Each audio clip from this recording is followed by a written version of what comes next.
using close reading techniques, when you are given your essay, when you're given your passage, you need to annotate and you need to highlight your text. So a few things that you should be picking out when you get your passage for your narrative text. You should pick out unique vocabulary and descriptive phrases. So words that stand out to you, words that may be a bit unfamiliar, or phrases that are very unique that you've never seen used before. Okay, you should try to explain in key terms and certain ideas that the writer's trying to bring about in simple terms.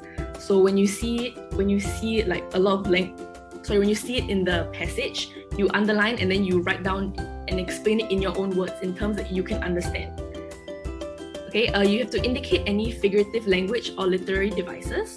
So for example, if you see a metaphor being used in the narrative passage, you should underline it, and then you should draw a little arrow and then you should highlight, oh, this is a metaphor. Okay, so this helps you know what kind of language is being used in the passage. Okay, and then you should also determine characters' thoughts and feelings.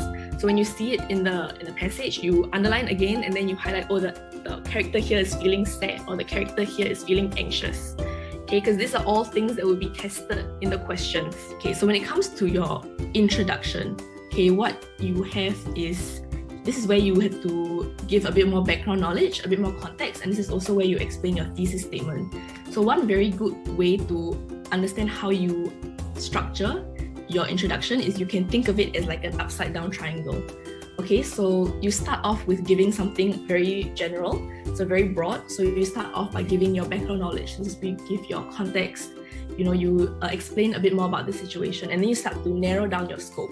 Okay, so you give your broad topic, and then what about this topic are you going to be discussing today?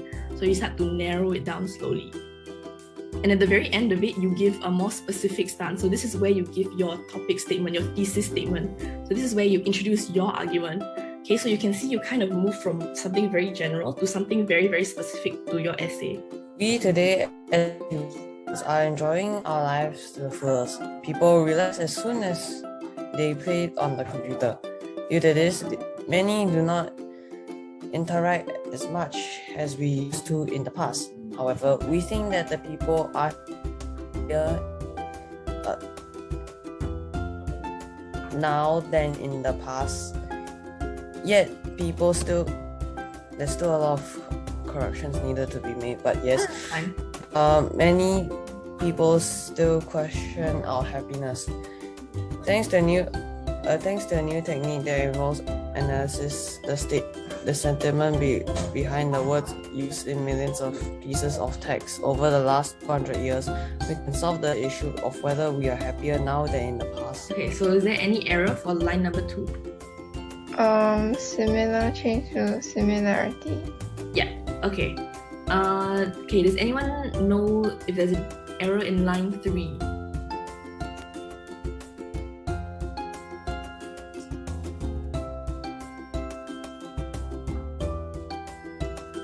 Anyone want to try? You change to they? Yes, so not she but they. Okay, because in the previous phrase they said they were starting out, they could not listen. Okay? Okay, so restitution. So which of the following is the correct meaning of the word restitution? Restoring damages, repaying debt with money, making time for rest, or going to jail? Andrea, if you don't know the meaning of the words, you can take down what you learned from the quiz as well.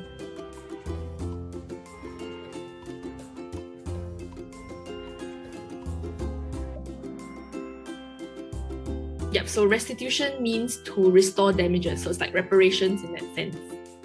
Okay, first place is Jamie. Okay,